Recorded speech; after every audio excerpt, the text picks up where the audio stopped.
Hello everyone, this is Rabab Alma, licensed marriage and family therapist and international life coach. I will be talking today about feeling down, and I think any one of us can feel that at some time, at some point of our lives, or maybe sometimes frequently in one day. I want to point out, of course, that these lives are not meant for professional help or for medical advice. These are just for general tips and info. So while people are joining us, message me and let me know where are you joining me from and how do you feel about the subject. Is it relevant or not? Feeling down, and let's talk about it. So I think I'm trying here to share it with my other pages. So I believe every one of us went through this feeling at some point. And do you remember when was the last time you felt down? And how did it feel? From my experience, and my professional experience, is not a very pleasant feeling, but we can work around it and discuss it. So again, let me know where are you joining me from, and our topic for today, feeling down. Let's talk. So I have prepared some notes here, but I think it's important to talk about how we feel in terms of when we are down. When we feel down, is not necessarily we are depressed. We can be, but we can be just feeling it down. We are not really clinically depressed. So how can we deal with that? Or how do we feel when we are down? We feel that we are not productive. We might feel that we are upset. Maybe we are sound. Tahira from Puerto Rico. Alaikum assalam, sister. Thank you for joining me.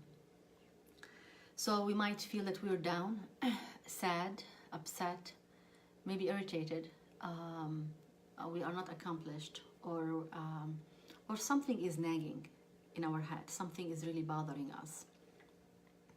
So what is it? When was the last time you felt down, and how did you deal with it? So sometimes we wake up in the morning and we are not feeling that well. Or maybe sometimes it hit us in the evening, or maybe during the day. Some people find themselves triggered by something, but they are not sure what is it. Like, have you ever experienced when you are like upset, but you don't know why? Like you are irritated, you are snapping, and then someone close to you tell you, what's going on? Why are you upset? I'm not upset. Nothing. But clearly there is something. It's only when we start to talk about it, not about it, start about talking about how we feel, and then we start to realize ourselves why we are upset. So a lot of time we feel overwhelmed, but we don't know why. And that's okay, as long as we are acknowledging that at this moment I am not feeling well. Or when someone, Nuria, thank you for watching. When someone tells like you seem upset, or there's something bothering you, take a pause and think about it. Is it true? And if it's true, then it's worth exploring and maybe taking some time to understand why you are feeling this way. Sometimes even if we recognize why or the reason for our feelings, we need to do something about it. Sometimes we cannot change everything, but we can do something to lift our spirit and to change how we feel. By some adjustment, doing some changes in our environment or ourselves can really shift the way we feel. And it's important, once we feel we start doing that, then something will shift in our thinking, in our feeling, and then we can really think objectively on what's really bothering us. So I have prepared some notes here. I have tried it myself because, of course, everyone, and including myself, feels that way sometimes. It's like we do, like when we think and we know, okay, I have this to do and that to do and this list to do and I have to go this. It's so many things we need to do, and we overwhelm ourselves. Ghania, thank you for watching. So we overwhelm ourselves, and we kind of think of everything at the same time. So how can we manage that? It happened to me, like I think last week, when I was preparing for this course I am teaching in the spring semester, and I was pushing myself to read like a 500 pages book in a short period of time, and I realized that I cannot do it in that short time, and I need to really manage my time. Hey Sadia, salam, Omar Salim, thank you for watching. So I was preparing for this course and reading, and I don't have the time to read 500 pages, like in a span of a couple of weeks. So I needed to readjust and change my goals and prioritize and kind of like put things in perspective. I don't have to read 500 pages in a week, in addition to all my other responsibilities. So once I did that, I kind of like felt better about it. But it took me some time, and I was down and upset, and I was feeling that I'm not accomplished. And time, I mean, I have to start teaching in 10 days, and I didn't finish what I thought I'm gonna finish at that time. So I had to reprogram my time and rearrange the list. But sometimes when we are in a certain routine, we are unable to change that. We are stuck. It's important to understand why we are stuck and where it is coming from. For me, I realized that reading that book, it reminded me of my experience when I was a little girl studying back in the Middle East, when I was studying for my college or maybe high school.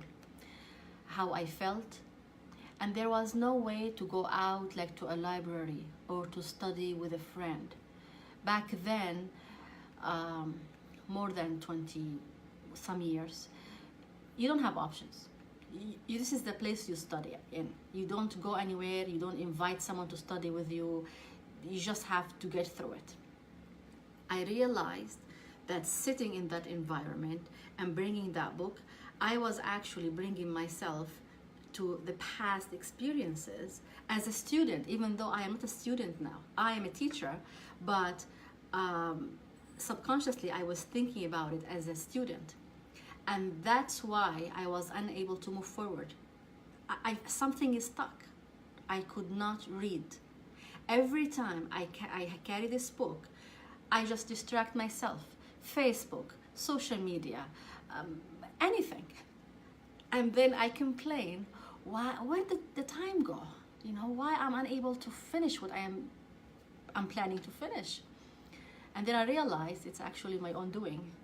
But it took some time for me to realize that. And that can happen to anybody. What is it that this event is triggering for you? Maybe you can brainstorm with someone close to you. Maybe you can journal. Or maybe you can talk to a therapist if something is really deep that you need to process.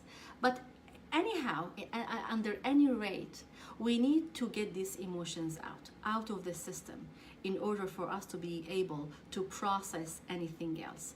When we keep our feelings stuffed down, then we feel stuck and we cannot process anything new or anything objectively.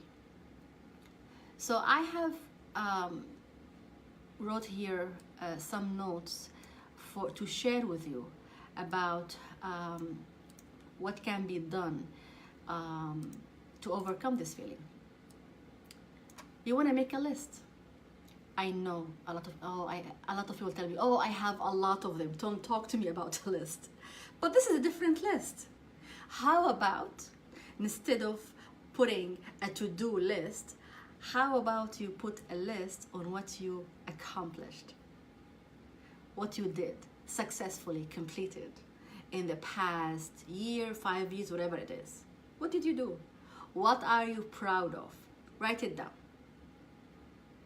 We usually put down a list for stuff that we need to do, homeworks, and then we get more overwhelmed. And there's a list for this, and there is a list for that, and a grocery list, and chores at home, and this and that, and then we are extremely overwhelmed. So this list can be helpful and can be unhelpful some other times. When we are down, we don't need the to-do list. We need the other list. What are you good at? What did you accomplish? What did you do when you were so stressed at that time, when something was happening? How did you get out of it? Because we all go through stuff in life, and we get out of it. How did we do that? Do we document what we did so we can use that as a resource? I always think of, or I tell my clients that we need to have a list on the mirror in front of you, a list of your strengths, your skills, what you are good at, like on the mirror. So when you wake up in the morning, or you're maybe taking care of yourself in the morning, getting ready, you can look at it and remember, oh, so you can start your day that way. Sadia is saying the little wins. Yes, Sadia, the little wins. What we did, the little things that we resolved, the stuff we accomplished, the person we helped, the smile that we smiled at someone and the way they felt, the beautiful, nice word that you said to someone and how they felt about it. Or maybe someone told you something and you felt good about it. We need to document this. We need to notice it somehow, because this is what we need when we are down. We need to take an action. So if I am feeling down, I know no one else can get me out of this but myself. No one else. If I want to talk to someone, I need to go and talk to them, or maybe call them, or text them, or message them, whatever it is. I need to take an action. Maybe I need to get dressed and go out for a coffee or something, or for a walk. Or maybe it's sunny, I need to enjoy the sunlight. Whatever it is, exercise is a big one. And this is an area I need to work on, to exercise more. Like to have it on the schedule, to decide that I want to do that 2 or 3 times a week, or whatever it is. Like get it on the schedule. And I know we all go through this phase. We're excited, we go and we exercise, and then I don't know what happens 2 months later. We just stop. Out of the blue, we stop. And then we start to feel bad about it. And then we go back. And that's okay. That's okay, because sometimes we need a change. Sometimes we are not ready. Sometimes we just don't want to do it. And it's okay. We can always start again. We want to be kind with ourselves. Like we tell other people to be kind to themselves, but we don't do that ourselves. We don't. We're harsh on ourselves. You feel down? Maybe you want to go and take a shower, groom yourself, dress something nice, a nice color, put something good that you like, nice perfume, nice cologne, whatever it is that can lift you up. Maybe sometimes if we eliminate or reduce the clutter around the house, or maybe clean the room, that will make us feel better. But this can also be like a chore. So now I want to feel better, but I don't want to do something else. So you want to balance it and see what you want to do at that time. Some people like to listening to music. Some spiritual people like listening to some spiritual tapes or stuff like that. But most importantly, you want to talk about it. You want to get it out of your system. Some people like to journal, and some people like to, for instance, there is these apps that you can talk to dictate. So you can talk to this app, and it can transfer the dialogue, whatever you're saying, into words, and then you can email it to yourself or delete it. So you can just talk actually in an app and get it out of your system. If some people don't like to write, it's not their thing. That's okay. You can talk it out to someone else or to yourself. But you know, when you talk to someone else, we feel heard. It's important for us to feel heard. When we talk to ourselves, it's like we are in our heads and we keep repeating and ruminating about the same issue over and over and over. But then when we talk to someone who's objective, then we kind of have a different perspective. Or sometimes talking to someone else help us to slow down and think about it, and then rethink about what's happening. So that's why it's important to have that support, whether it's a close friend, or maybe a brother, a sister, a family member, or a professional. If it's something deep, something you want to just talk about it to someone who's just outside of your inner circle, you can talk up to a professional, to a therapist, to a coach, someone you are comfortable with, someone you feel safe with, someone who will not judge you, someone who will not just jump to conclusion, or someone who will not jump to find a solution. And we need to remind ourselves of that. Sometimes when someone tells us a problem, we try to think of a solution. But a lot of times, people just need someone to listen to them, to hear them, to feel them, not to find solutions. They want to be valued by, or to feel valued by being listened to. And sometimes it's difficult to just sit still and listening to someone talking without jumping into the mode of the helpful or the helping mode. I think sometimes we just need to be patient and to exercise self-control when we listen to someone's pain, because it is difficult sometimes to sit with someone else's pain. So maybe in some instances we try to jump to talk to distract ourselves from experiencing that pain. Because when we sit in silence, that requires patience, dedication, active and positive listening, and being there, just taking it all in. And this can be difficult. It requires energy. Sometimes you don't have it.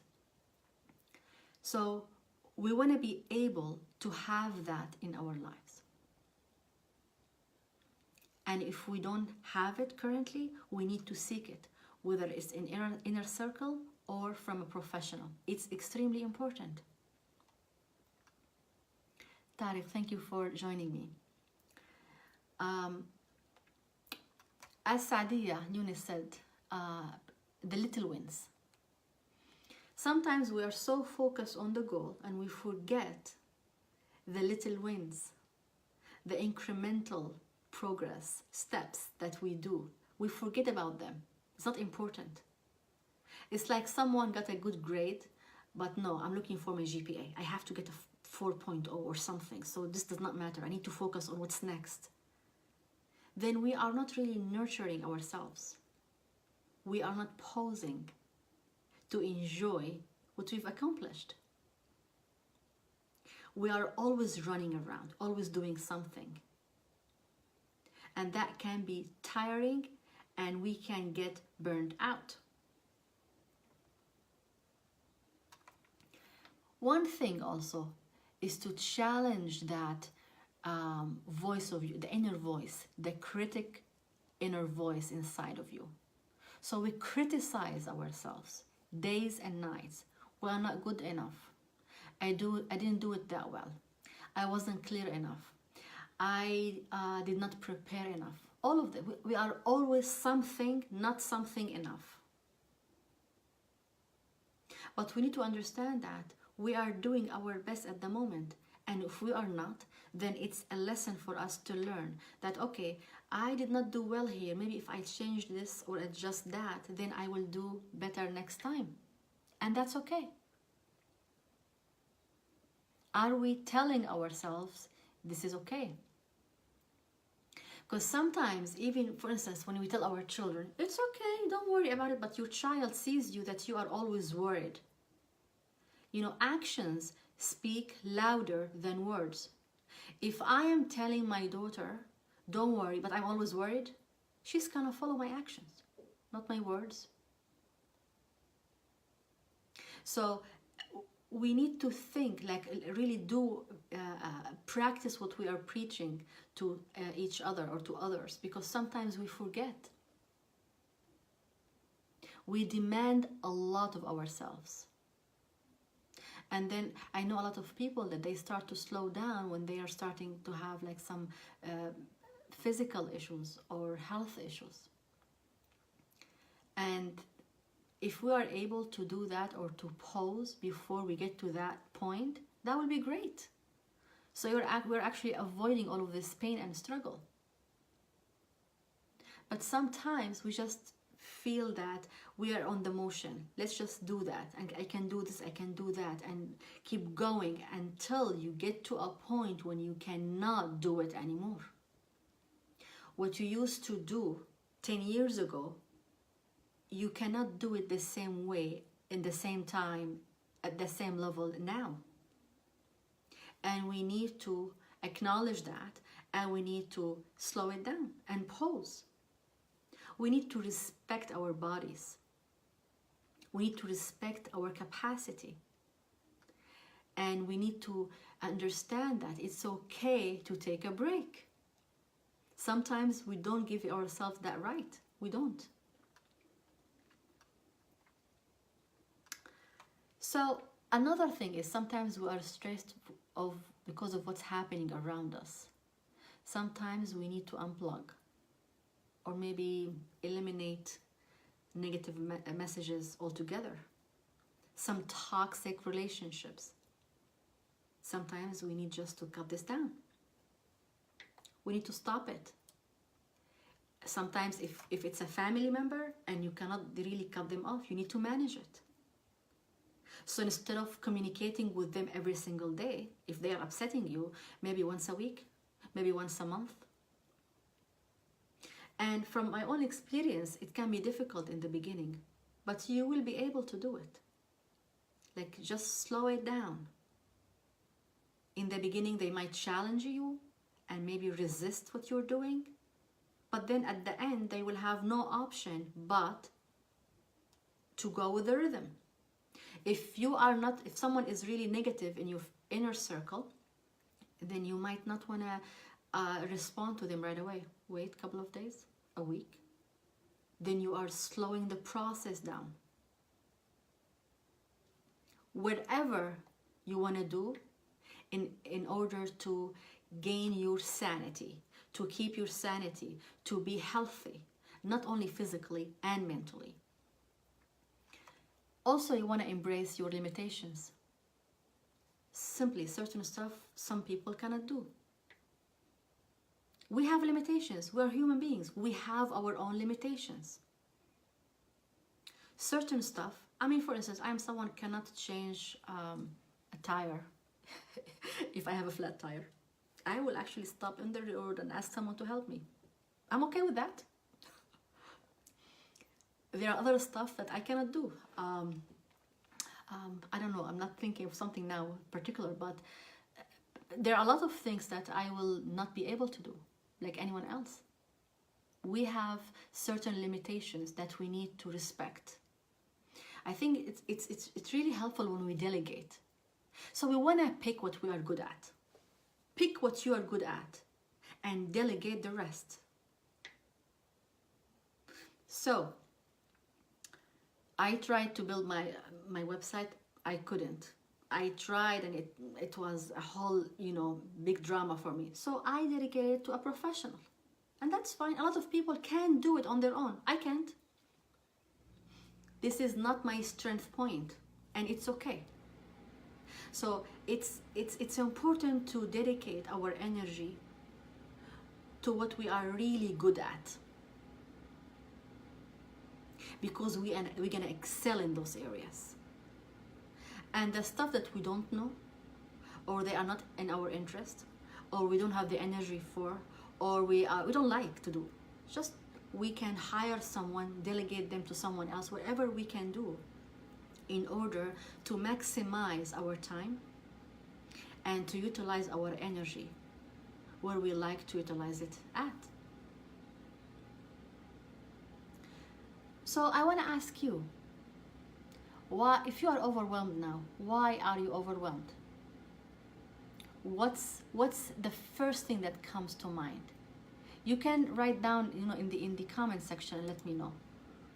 What is it that's really overwhelming you? One word.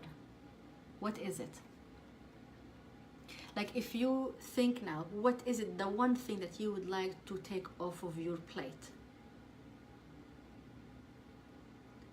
And how can you do that? Think about it. Because when we are down, or there's something is overwhelming for us, stuff that are very overwhelming, we have a list of them.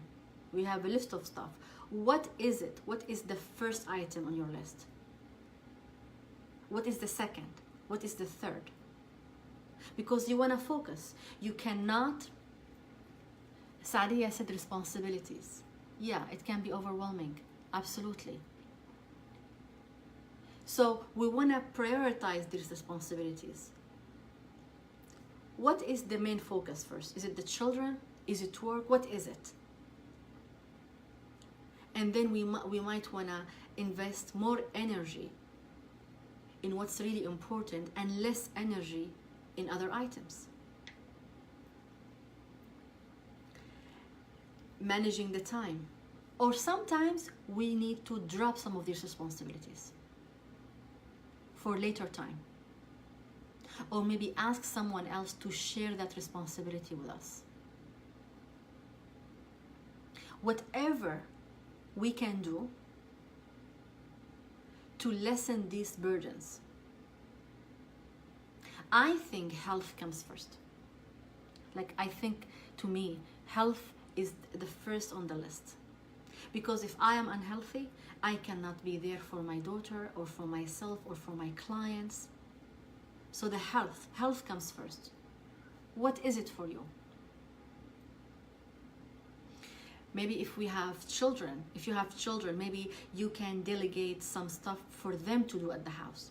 If you have, for instance, a 10 or 9 or 12 years old, they can help with laundry. They can help, for instance, with cleaning the kitchen, or maybe cleaning the room, whatever it is, they can help you. So you can dedicate some responsibilities to someone else to help you. And instead of making it like you have to go and do this, it's like, I really need help. I'm not feeling well. Can you help me with that? And each one should have a list of stuff, another list, like some items for them to take care of and to check off of your own list. I think sometimes when we have a long list of responsibilities, we get overwhelmed. So how about we narrow these responsibilities down? Instead of having like 10 items, how about we shorten it for the time being? I'm not saying that you just forget about your responsibilities. I'm not saying that. But I'm saying, instead of having like 10 or 15 items of things, okay, how about this week? What is it I need to do this week? 2 or 3 of them?